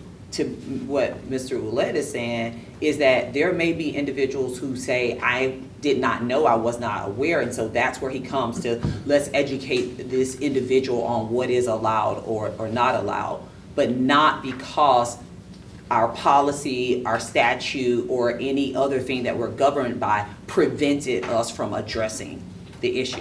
So I'm not responsible for if you know or if you don't know, right? But this is what the expectation is, and so that really helps us to determine how we walk it. So when you say when they know or they don't know, so I'm just trying. So if I'm a student or faculty or staff, and I do something, I'm reported, and I tell you I didn't know I couldn't have my church stuff on my board, and this is why, you would then tell me, well, you cannot have that, or, you know, whatever it may be. So, and you're saying that this new edition is what we are supposed to, like, is that what you're saying? No, I'm saying That's- if that were the example, or any Yeah. example, we would come to you through likely some type of due process, Mhm. giving you an opportunity to express your side. Got it. Say during your side, you say, I didn't know. Well, the first thing we're going to do is identify, are there means that you should have known, right? Did you sit through the trainings where we've addressed any of these things? Did you sign and identify that you have sat through this training that tells you the thing that you're saying that you did not know, right? If you have, then you know, right? Or at least you've signed off that you know.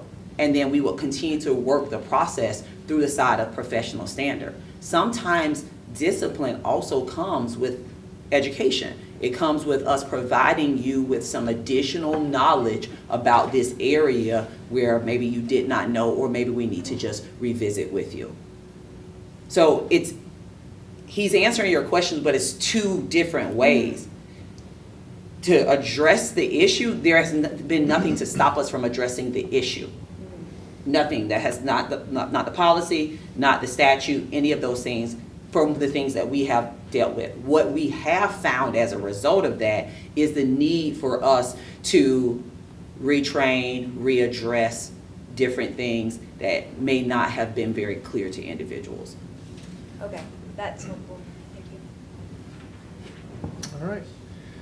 I think we've all expressed our views here, so I think everybody knows where everybody stands. For now, we will vote on this evening for advertisement, and we'll go from there. Are there any other policies? I had a few. I know Ms. Reddy Okay. started. Yeah. I didn't. Okay. Yeah. And I just have a few, and it will be pretty quick. I just so for 2410, so 2410, that is our school health service policy.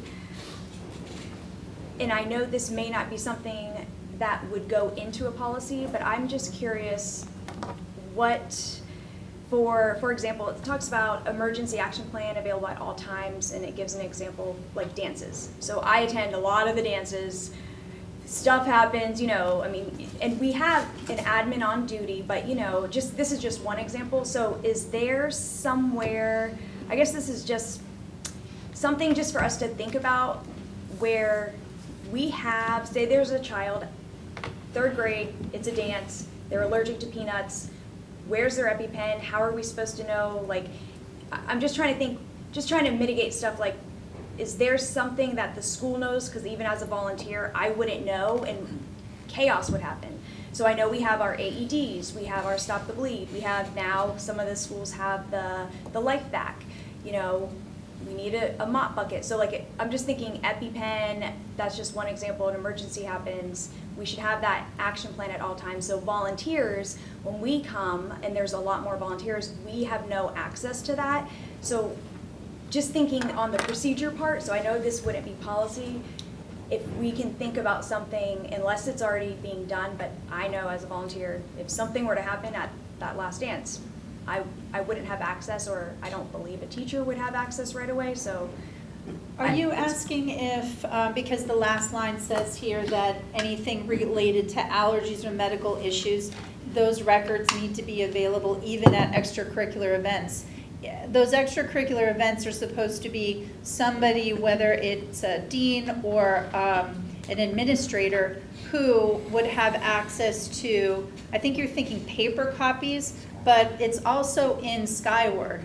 So they would be able to access that even on their cell phone. Yeah, so even if it's an extracurricular activity, there's always a staff member that is present. Who should have. Yes, who would have access to that information. It also determines, we have to identify, is this an event where we are hosting, but the students are in the care and responsibility of their parent?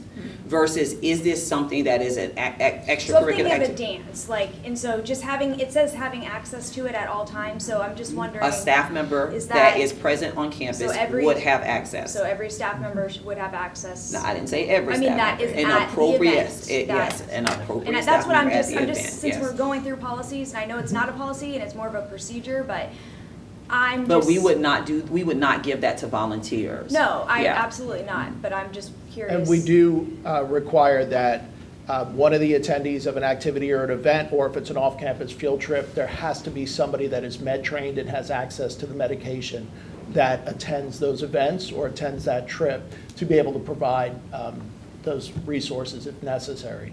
So we do accommodate for that. I think maybe what you're asking for and makes sense is in terms of the policy execution, it's whenever there's an event, the adults volunteering those running need to know who is that person, Well, that's right? Because you wouldn't necessarily if always know. Something were to happen, so, and again, this wouldn't be in the policy, and I know it's more of a procedure, but for all these events, we focus on having volunteers all the time, and that's like one of my other hats, I'm a volunteer, but if something were to happen, just thinking how the accessibility of volunteers, and I know that may be internal campus related, but since we had it in here, I wanted to bring it up, because if we don't have it, I don't know when it will come back up, so, but I do like the policy, I love it. Am I hearing you say that there may be a need for us to clarify who is the point of contact at an extracurricular event to our volunteers that may be there serving? Yeah, just because we love our volunteers, Yes. and we want them to keep coming, but I want to make sure they feel ready when something happens, whether it's minor or, and we have a policy on it, so I don't want it to fall back on us if something were to happen. Oh, it's in your policy, and, just, but I do appreciate the update and the clarity. Along those lines, when you have an extracurricular event like this that's hosted and sponsored by the school, there's paperwork that has to be filled out, which does typically indicate who the administrator is in charge. Could we make it part of or maybe to ask you all to make it part of your processes that a copy of that is shared with the volunteers? I'm thinking that's what you're asking for. That way there's an identification of who would have that information. Maybe just consistency with just when you have your leadership teams with all your campuses, just making sure everybody's on the same page, because one school may be doing it, one may not, and I just would hate, because we have a really good policy and then it doesn't get followed through. We can definitely revisit that at our leadership meeting. Yeah. So that was that. So number 5514 regarding bikes and transportation. So a couple questions I just wanted to know. It talked about bike speed, 2 miles an hour. Is this transportation also talking about, now we have a golf cart? Is that referring to if campuses have golf carts, do we need to? Personal transportation. Personal transportation. This is personal transportation, so this will be talking to the students' personal transportation, not the staff or staff vehicles or staff transportation. So Okay. it does not refer to golf carts. So I just wanted to make sure, because it was talking about transportation on campus grounds, so I didn't know if that was referring to anyone on campus? It's in the 5,000s. Yeah. 5,000. 5514. 5514? Right, so the 5,000s are all dedicated to regulating student behavior. Okay, all right, thank you. And for 24-21, the workforce money back guarantee, so I know that was updated because of the law. So it mentioned the programs, we were able to choose them, and I saw the 3. Is there, do we feel confident with those 3 if they do not receive? Yes, we met with Renee Work. Swaggerty to identify those programs, yes. So she was confident with those programs, and Dr. Bryan just stepped out, but she was part of that conversation as well. Okay, yep. I saw it said we could choose, and I saw the 3, so. I think that was also in the updated student progression plan. Yes, They I changed saw- those as well, Yes, yeah. okay. No, those were mine, thank you. Thank you. All right, well, that's everything? Okay, thank you, appreciate the information. And we'll move on now to 12.1, public comment. Do we have any public So, comment? I'm sorry, Chair, the board meeting calendar. Oh, I accidentally crossed that off? Yes. Okay, that was because we have a board meeting on November Veterans 11th. Day, or- Yes, so Okay. November 11th is Veterans Day, and we need to identify when the board will meet, or if you will not meet. Is there any reason we can't do the 4th? I know, because we don't have any elections, like, actually coming up, right? Let me just look at my calendar here.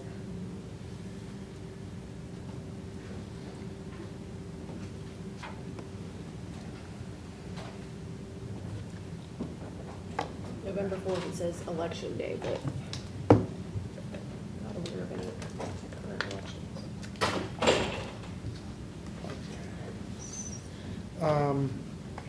I mean, I'm not aware of any, but the only issue with that, Is this an election?